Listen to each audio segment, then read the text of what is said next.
Assalamualaikum warahmatullahi wabarakatuh. Terima kasih udah klik video ini. Perkenalkan, nama saya Tiara Sukmawati. Saya dari jurusan Teknik Biologi Universitas Sriwijaya. Jadi di sini saya akan memberikan sedikit penjelasan mengenai beberapa materi pada praktikum paleontologi. Diikutin terus ya. Pembahasan yang pertama yakni mengenai protozoa, di mana protozoa merupakan organisme bersel tunggal yang merupakan kelompok dari kingdom Protista. Protozoa berasal dari kata proton yang berarti awal dan zoon yang berarti binatang. Nah, dapat dikatakan protozoa merupakan hewan pertama yang muncul. Karena pada skala waktu geologi juga telah dijelaskan pada masa Paleozoikum, tepatnya pada zaman Kambrium, hewan atau organisme pertama yang muncul adalah dari filum Protozoa atau dari kingdom Protista. Nah, organisme golongan ini dikenal sebagai organisme satu sel. Bentuk selnya yang merupakan cairan yang pekat disebut protoplasma, yang mempunyai satu inti atau lebih disebut nukleus. Protozoa merupakan kelompok lain protista yang dapat dilihat hanya dengan menggunakan mikroskop dikarenakan ukuran yang sangat kecil sehingga disebut sebagai organisme mikroskopis. Ciri-ciri umumnya yakni monoseluler, bersel satu, belum memiliki pembagian sistem organik, dapat bertahan hidup di segala habitat, jumlahnya akan tetapi lebih banyak hidup di perairan, jumlahnya jauh lebih besar dari filum lainnya, ada pergantian generasi dalam perkembangbiakannya, sebagian bersifat parasit dan sebagian lainnya bersifat inang, hidup secara berkoloni maupun soliter, berkembang biak secara seksual yaitu peleburan gamet dan aseksual atau mitospora. Dapat juga kombinasi dari keduanya. Mempunyai alat pelindung berupa cangkang atau tes yang tersusun oleh selulosa atau sitin atau kalkareus atau material silika. Protozoa berdasarkan alat geraknya dibedakan menjadi 4 kelas. Yang pertama ada Rhizopoda atau Sarcodina. Nah, pada kelas ini bergerak menggunakan kaki semu atau Pseudopodia. Jadi Rhizopoda ini adalah amoeba. Kelas yang kedua adalah Flagellata atau Mastigopora.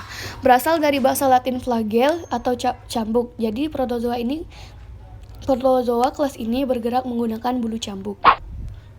Yang ketiga ada Ciliata. Ciliata berasal dari bahasa Latin cilia yang berarti rambut kecil. Nah, jadi organisme jenis kelas Ciliata ini bergerak menggunakan silia atau bulu-bulu getar yang merupakan penjuluran dari protoplasma. Yang keempat ada Sporozoa. Sporozoa berasal dari bahasa Yunani yaitu spora yang berarti benih dan zoa yang berarti hewan. Tidak memiliki alat gerak khusus dan menghasilkan spora sebagai cara perkembangbiakannya. Biasanya bergerak dengan cara memindahkan tubuhnya. Contoh fosil dari filum protozoa ini yang berasal dari kelas Rhizopoda sebagai berikut, yakni foraminifera yang terbagi menjadi dua, yakni foraminifera bentonik dan planktonik. Yang kedua ada radiolaria yang merupakan hewan yang tinggal atau hidup di laut dalam di zona CCD. Protozoa memiliki peran yang merugikan dan menguntungkan. Peran merugikan tersebut adalah protozoa yang hidup menjadi sebagai parasit. Contohnya adalah hewan dari genus Plasmodium yang menjadi penyebab sakit malaria. Selain itu juga ada Entamoeba yang merupakan penyebab disentri atau diare. Sedangkan peran menguntungkannya adalah membantu proses pembusukan sisa makanan pada manusia. Fosil protozoa digunakan sebagai petunjuk sejarah bumi. Dan yang ketiga, foraminifera yang merupakan salah satu contoh organisme dari protozoa digunakan sebagai indikator adanya sumber mineral dan minyak bumi. Selanjutnya, ada foraminifera bentonik besar. Foraminifera merupakan hewan yang secara taksonomi yaitu dari filum protozoa dan di kelas Rhizopoda. Terbagi menjadi dua kelompok berdasarkan cara hidupnya, yakni foraminifera bentonik yang hidup menambat di dasar laut baik sesil maupun vagil, dan foraminifera planktonik yang hidup melayang mengikuti arus. Bentos adalah organisme yang hidup di daerah perairan atau substrat, baik yang sesil, merayap maupun menggali lubang. Bentos hidup di pasir, lumpur, batuan patahan karang, atau karang yang sudah mati. Substrat perairan dan kedalaman mempengaruhi pola penyebaran dan morfologi fungsional serta tingkah laku hewan bentik. Hal tersebut berkaitan dengan karakteristik serta jenis makanan bentos. Istilah foram besar diberikan untuk golongan foram bentos yang memiliki ukuran relatif besar, jumlah kamar relatif banyak, dan struktur dalam kompleks. Umumnya, foram besar banyak dijumpai pada batuan karbonat, khususnya batu gamping, terumbu, dan biasanya berasosiasi dengan algae yang menghasilkan CaCO3 untuk tes foram itu sendiri. Foraminifera besar ini disayat untuk mengetahui susunan kamar pada setiap spesiesnya. Untuk mengetahui spesies pada masing-masing foraminifera besar, hasil sayatannya diamati di bawah mikroskop. Kamar-kamar pada foraminifera perlu ditentukan untuk menentukan spesiesnya. Spesies pada foraminifera ditentukan untuk mengetahui umurnya. Nah, perhatikan gambar. Pada gambar lingkaran ini merupakan sayatan vertikal. Nah, sedangkan pada lingkaran ini merupakan sayatan horizontal. Klasifikasi foraminifera besar. Ordo foraminifera ini memiliki bentuk yang lebih besar dibandingkan dengan yang lainnya. Sebagian besar hidup di dasar laut dengan kaki semudah tipe Letocolos. Juga ada yang hidup di air tawar seperti famili Allogromidae. Apertur yang terletak pada permukaan septum kamar terakhir. Hiasan pada permukaan tes ikut menentukan perbedaan tiap-tiap jenis. Foraminifera besar bentonik baik digunakan untuk penentuan umur. Pengamatan dilakukan dengan menggunakan sayatan tipis vertikal maupun horizontal, seperti pada gambar yang sebelumnya, di bawah mikroskop. Pemberian sistematik foraminifera bentonik besar pada umumnya menurut A. Guzman 1927 adalah sebagai berikut. Dapat dilihat di sini ada famili Discocyclidae, famili Camerinidae, dan lain-lain. Kegunaan foraminifera besar ini yang pertama menentukan umur relatif batuan sedimen mengandung yang menggunakan biozonasi foraminifera bentos besar dan menentukan lingkungan pengendapan batu. Berikut ini sebuah video yang bersumber dari YouTube LIPI Karangsambung akan menunjukkan singkapan batuan yang mengandung foraminifera bentonik besar yang terletak di Karangsambung, Jawa Tengah. Pada jalur utama Karangsambung terdapat singkapan batuan yang diduga berasal dari laut dangkal karena ditemukannya foraminifera bentonik besar yaitu genus Nummulites. Nah, foraminifera bentonik besar ini dapat dilihat secara kasat mata sehingga dapat disayat berupa sayatan vertikal maupun sayatan horizontal yang dapat dianalisa melalui mikroskop. Nah, warga setempat menyebut singkapan batuan ini sebagai batu duit dikarenakan ukuran dari foraminifera bentonik besar dengan genus Nummulites ini berukuran seperti uang logam. Materi selanjutnya adalah pengenalan foraminifera. Apa itu foraminifera? Nah, foraminifera ini adalah suatu organisme bersel satu yang memiliki cangkang yang merupakan salah satu organisme dari kingdom Protista di kelas Rhizopoda. Foraminifera pertama kali muncul pada zaman Jura yang diwakili oleh golongan Globigirinidae. Selanjutnya, golongan ini berkembang secara meluas, meningkat terus hingga zaman tersier dan kuarter. Ukuran fosil foraminifera ini berukuran sangat kecil, sehingga disebut sebagai fosil mikro dan dapat dilihat atau hanya dapat dilihat menggunakan mikroskop. Berdasarkan cara hidupnya, foraminifera dibagi menjadi dua, yaitu yang pertama ada foraminifera bentonik yang hidup menambat di dasar laut, baik sesil maupun fagil. Bentonik hidup di pasir, lumpur, batuan, patahan karang, atau karang yang sudah mati. Substrat perairan dan kedalaman mempengaruhi pola penyebaran dan morfologi, fungsional, serta tingkah laku hewan bentonik. Hal tersebut berkaitan dengan karakteristik serta jenis makanan bentonik. Foraminifera bentonik sangat baik digunakan sebagai indikator paleoekologi dan batimetri atau kedalaman karena sangat peka terhadap perubahan lingkungan yang terjadi dan juga dikarenakan ia lahir, hidup, dan mati di tempat yang sama. Yang kedua ada foraminifera planktonik. Foraminifera planktonik ini hidupnya itu melayang, mengapung atau mengambang mengikuti arus.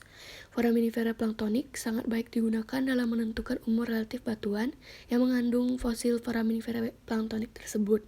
Karena dengan cara hidupnya yang melayang di laut mengikuti arus, ia lahir, hidup, dan mati akan di tempat yang berbeda. Nah, kegunaan fosil foraminifera adalah pada umumnya untuk menentukan umur relatif batuan yang mengandungnya, membantu dalam studi lingkungan pengendapan atau fasis, korelasi stratigrafi dari suatu daerah dengan daerah lain, baik korelasi permukaan atau bawah permukaan, membantu menentukan batas-batas suatu transgresi dan regresi, misalnya dengan menggunakan foraminifera, bahan penyusun biostratigrafi. Nah, berdasarkan kegunaannya, maka dikenal dengan beberapa istilah, yaitu yang pertama ada fosil indeks atau fosil penunjuk. Sebagai petunjuk umur relatif, umurnya pendek dan jumlahnya banyak atau melimpah. Jika pada batuan terdapat dua umur fosil indeks, maka umur relatif batuan tersebut akan menggunakan rumus awal paling akhir dan akhir paling awal. Nah, ini akan digunakan pada saat penarikan umur jika terdapat beberapa fosil planktonik yang memiliki umur pendek dan jumlahnya yang banyak atau melimpah, sehingga disebut sebagai fosil indeks. Yang kedua, paleoekologi dan paleobiografi. Memberikan data tentang masa lampau. Dari kata paleo saja sudah memberikan arti bahwasanya foraminifera ini dapat memberikan data yang terjadi di masa lampau. Yang ketiga ada eksplorasi minyak. Nah, eksplorasi minyak ini maksudnya foraminifera ini dapat menjadi indikator adanya sumber mineral, minyak bumi, dan gas alam sebagai biostratigrafi dan lithostratigrafi. Yang selanjutnya ada paleooceanografi, yakni pasang surut air laut. Selanjutnya itu ada fosil batimetri atau fosil kedalaman. Fosil yang dapat digunakan untuk menentukan lingkungan pengendapan. Pada umumnya yang dipakai adalah bentonik yang hidup di dasar. Nah, jadi yang umumnya digunakan untuk menentukan lingkungan pengendapan itu ialah foraminifera bentonik. Contohnya saja ada Elphidium sp, yaitu penciri lingkungan transisi. Dapat dilihat pada gambar ini, di mana perbedaan cara hidup planktonik dan bentonik pada pembagian zona laut berdasarkan kedalaman. Nah, di sini terdapat hewan yang mengapung atau melayang di laut mengikuti arus, itulah disebut dengan planktonik. Nah, planktonik ini hidup, lahir, dan mati di tempat yang berbeda karena mengikuti arus. Bisa saja ia lahir di sini, ia hidup di sini, dan ia mati di sini. Otomatis jika dia mati di sini maka dia akan turun. Nah, dia akan mengendap di sini. Dan itu sangat jarang sekali terjadi karena umumnya planktonik itu hidup dan mati serta terendapkan di tempat yang antara transisi dan neritik. Dengan bentonik dapat dilihat bentonik hidupnya secara menambat atau menempel atau juga menambat merayap pada batuan sehingga ia lahir, hidup, dan mati di sekitaran tempat yang sama. Selanjutnya ada fosil horizon atau fosil lapisan. Fosil ini mencirikan atau khas terdapat dalam lapisan yang bersangkutan. Contohnya adalah Globorotalia tumida penciri N18. Selanjutnya fosil lingkungan, yaitu yang dapat digunakan sebagai penunjuk lingkungan sedimentasi. Contohnya adalah radiolaria sebagai penciri laut dalam, di mana radiolaria ini terletak pada zona CCD atau carbonate composition deep, di mana karbonat akan luruh dalam laut ini, dalam daerah lingkungan laut ini atau dalam zona ini. Nah, yang selanjutnya adalah fosil iklim. Fosil iklim yaitu yang dapat digunakan sebagai petunjuk iklim saat itu. Nah, fosil iklim ini nih dapat dilihat dari putaran kamar dari planktonik tersebut. Jika putaran kamar searah jarum jam atau searah kanan, maka iklim dari saat fosil ini hidup, maka iklim tersebut adalah iklim hangat. Nah, sebaliknya jika putaran dari kamar planktonik ini berlawanan dari arah jarum jam, maka iklim pada saat fosil tersebut hidup yaitu iklim dingin. Selanjutnya ada cangkang foraminifera, yaitu bentuk tes dan kamar foraminifera. Yang dimaksud dengan bentuk tes adalah bentuk keseluruhan dari cangkang foraminifera atau bentuk foraminifera secara utuh. Sedangkan bentuk kamar adalah bentuk masing-masing kamar pembentuk dari tes foraminifera tersebut. Dapat dilihat pada gambar beberapa bentuk tes pada foraminifera planktonik maupun bentonik.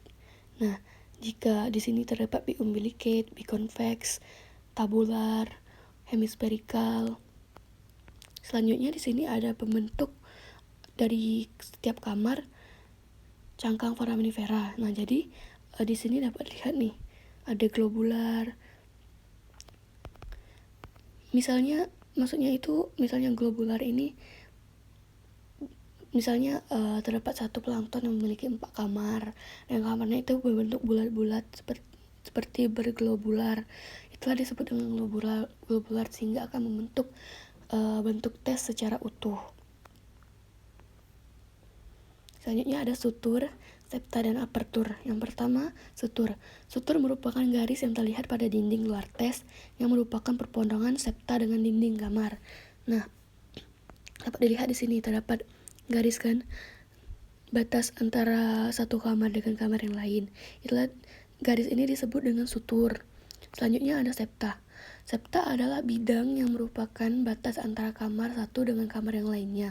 Biasanya terdapat lubang-lubang halus yang disebut foramen. Dan septa ini tidak dapat dilihat dari luar tes. Nah, maksudnya septa ini adalah bidang dari sutur tersebut. Selanjutnya ada apertur.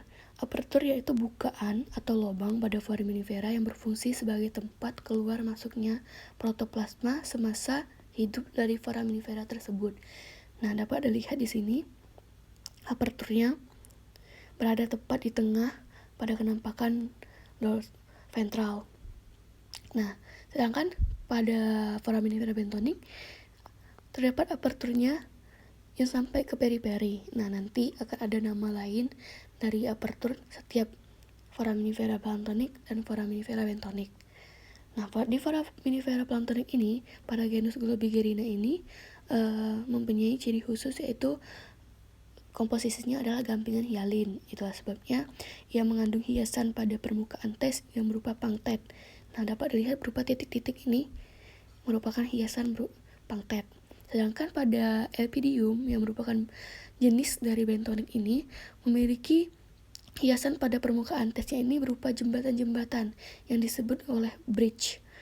Nah, hiasan ini terdapat pada hiasan pada sutur, bukan pada bentuk tes. Selanjutnya ada jumlah kamar dan jumlah putaran. Dalam mengklasifikasikan foraminifera, jumlah kamar dan jumlah putaran perlu sangat diperhatikan, karena pada spesies tertentu, jumlah kamar pada sisi ventral hampir pasti dapat dihitung, sedangkan pada sisi dorsal, jumlah kamar akan berhubungan erat dengan jumlah putaran, hingga biasanya akan sulit dihitung. Jumlah putaran yang banyak umumnya mempunyai jumlah kamar yang banyak pula. Namun jumlah putaran dan jumlah kamar dalam satu spesies mempunyai kisaran yang hampir pasti. Susunan kamar pada foraminifera planktonik dan bentonik tentu saja berbeda. Nah, dan susunan kamar pada planktonik ini terbagi menjadi 3, yakni planispiral, trochospiral, dan streptospiral. Sedangkan pada susunan kamar bentonik terbagi menjadi 2, yaitu monotalamus dan politalamus. Monotalamus merupakan susunan kamar yang hanya tersusun oleh satu kamar, sedangkan pada politalamus ini tersusun atas lebih dari satu kamar. Nah, politalamus ini akan terdapat lebih banyak lagi jenis-jenisnya, dan akan dibahas lebih lanjut pada materi foraminifera bentonik. Nah, pada jenis susunan kamar pada planktonik ini terdapat yang pertama itu planispiral, yaitu terputar pada satu bidang yang mengakibatkan jumlah kamar ventral dan dorsal itu sama.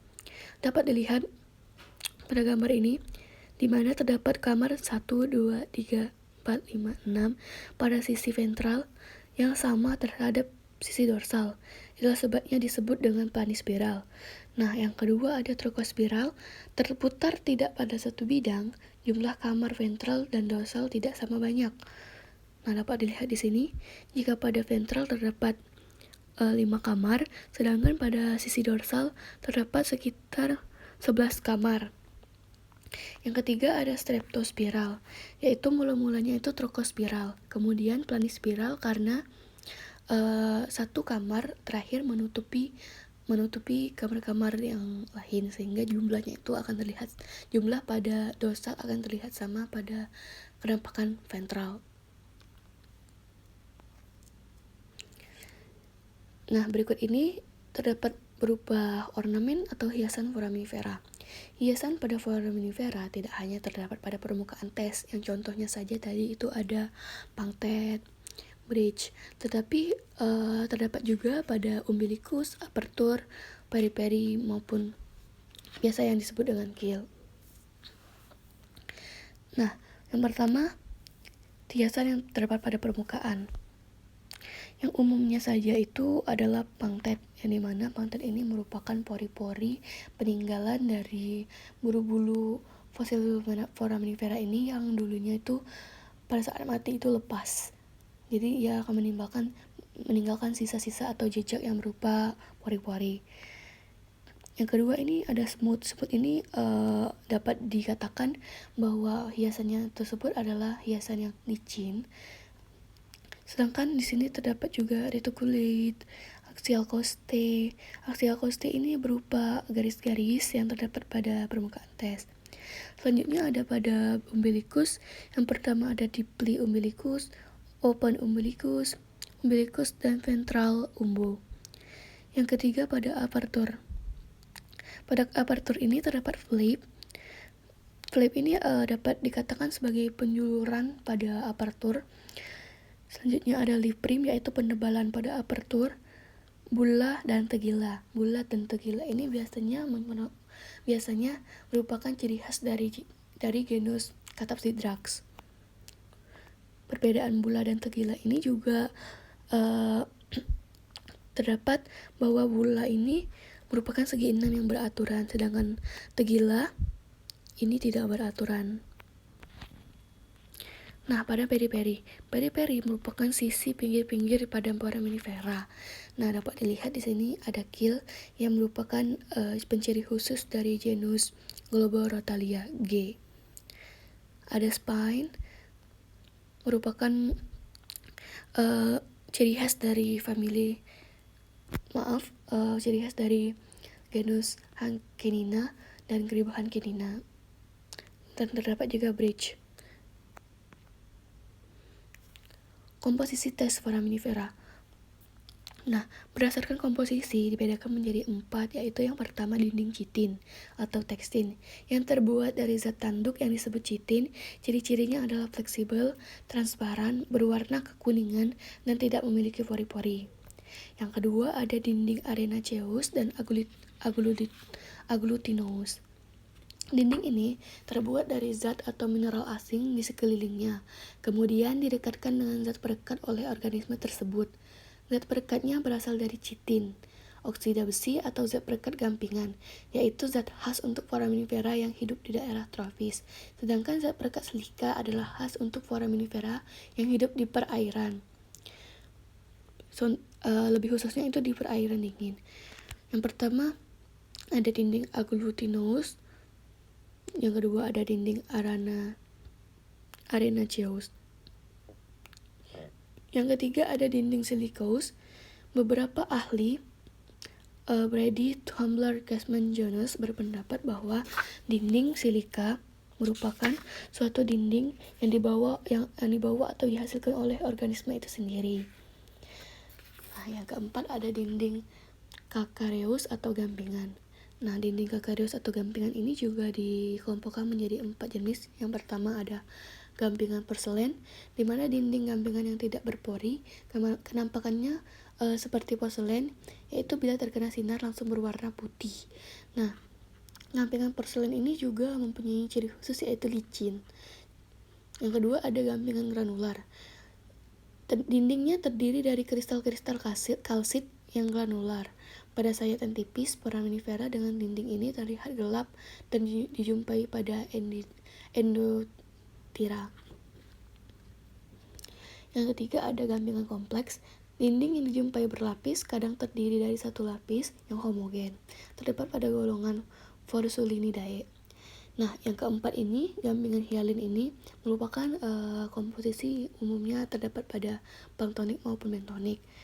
Gampingan hialin ini terdiri dari zat gampingan yang berpori. Foraminifera planktonik. Nah, ciri-ciri umum foraminifera planktonik yaitu hidup secara melayang, mengapung, dan mengambang di laut mengikuti arus sehingga sangat berguna dalam menentukan umur relatif batuan yang mengandungnya. Jumlah genus yang sedikit tetapi jumlah spesiesnya yang banyak, tidak mampu bertahan terhadap pengurangan salinitas dan perubahan suhu yang relatif besar. Jadi pada umumnya foraminifera ini tidak dapat hidup jika kekurangan kadar air garam dan juga tidak dapat hidup jika kadar air garam itu juga berlebihan. Selain itu, tidak hanya itu, foraminifera juga tidak dapat hidup jika terjadi perubahan suhu yang drastis, misalnya dari suhu tropis tiba-tiba suhu dingin. Tahapan dalam pendeskripsian foraminifera planktonik yaitu yang pertama, perhatikan dulu susunan kamar yang dibagi menjadi 3. Yang pertama planis spiral, sifatnya itu terputar pada satu bidang, semua kamar terlihat dan pandangan atau kenampakan pada sisi ventral maupun dorsal itu sama. Yang kedua ada trokospiral, sifatnya terputar tidak pada satu bidang sehingga kenampakan pada ventral dan dorsal sangat berbeda. Biasanya pada dorsal jumlah kamar itu lebih banyak.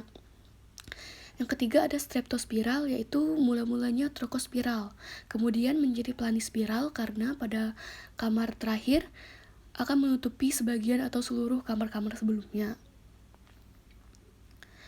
Yang kedua jumlah kamar, lihat dulu arah putaran. Yang kedua hitung mulai dari kamar yang terkecil.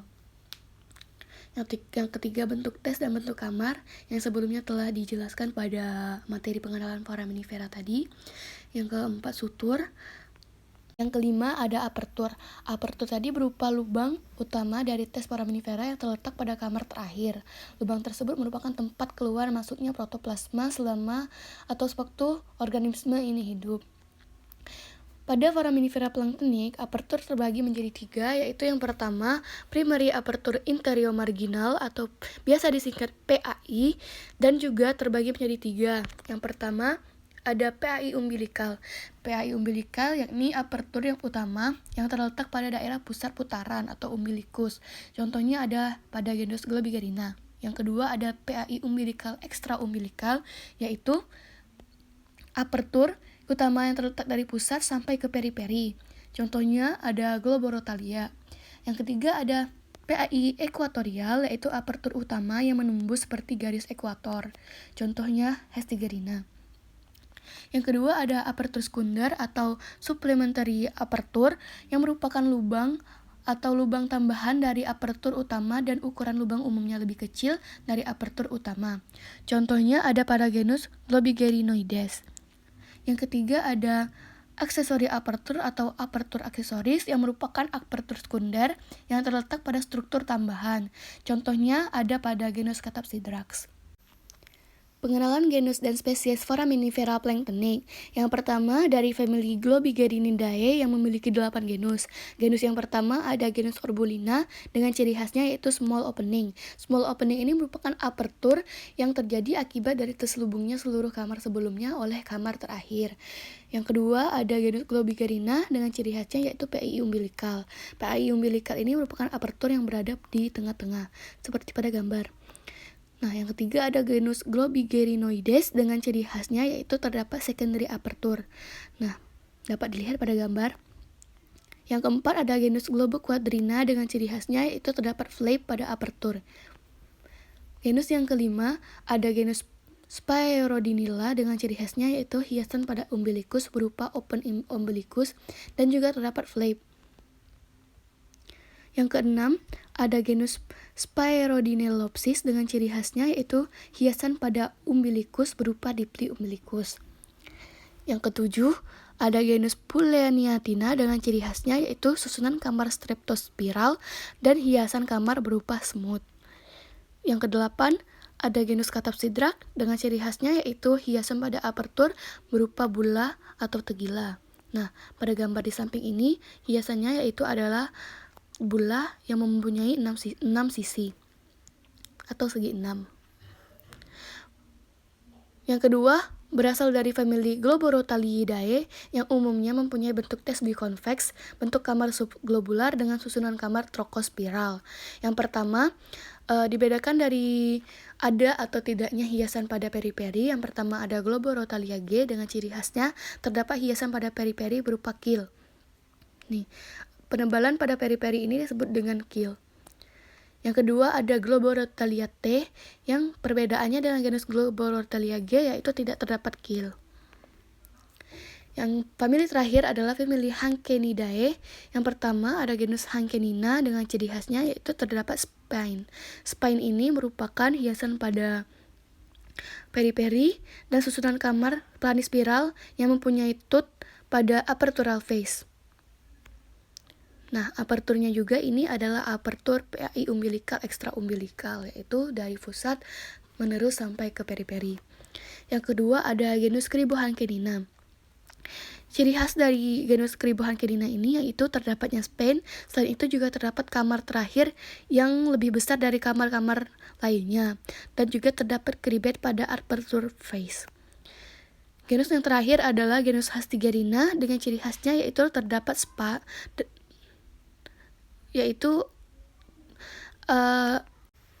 foraminifera bentonik. Seperti yang telah kita ketahui, bentonik adalah organisme yang hidup di dasar perairan, baik yang sesil maupun fagil. Dan fungsi utamanya ini adalah untuk menentukan lingkungan pengendapan pada suatu lapisan batuan yang mengandung foraminifera bentonik tersebut, dikarenakan dari ia lahir, hidup dan mati di tempat yang sama tidak jauh berbeda. Pengklasifikasian atau penamaan foraminifera ini biasanya dengan mengetahui susunan-susunan kamarnya. Berdasarkan jumlah kamar dibedakan menjadi, yakni yang pertama ada monotalamus.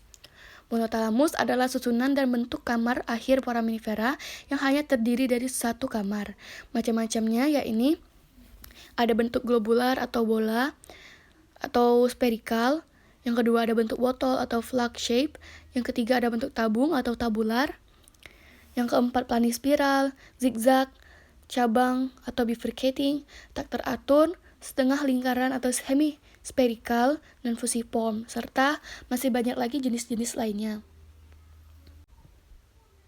Yang kedua ada politalamus. Politalamus merupakan suatu susunan kamar dan bentuk akhir kamar foraminifera yang terdiri dari lebih dari satu kamar. Nah, politalamus ini juga terbagi menjadi beberapa jenis. Yang pertama ada uniform, biform, triform, dan multiform. Nah, uniform ini sendiri adalah satu bentuk tes didapatkan satu macam susunan kamar. Uniform disebut juga dibagi menjadi 3, yakni yang pertama ada uniserial, biserial, dan triserial. Uniserial terdiri dari satu macam susunan kamar dan sebaris kamar. Uniserial terdiri dari beberapa macam lagi, yakni rectilinear, linear, equatan uniserial, curvilinear, uniserial arcuate, dan coil test atau tes yang terputar. Tes yang terputar ini juga terdapat macamnya. Yang pertama ada planispiral coil test atau tes yang terputar. Pada tes yang terputar ini juga terbagi menjadi 2, yakni involute. Involute merupakan tes yang terputar dengan putaran akhir menutupi putaran yang sebelumnya, seperti pada gambar berikut pada spesies Elpidium. Yang kedua ada evolute, yakni tes yang terputar dengan seluruh putarannya dapat terlihat.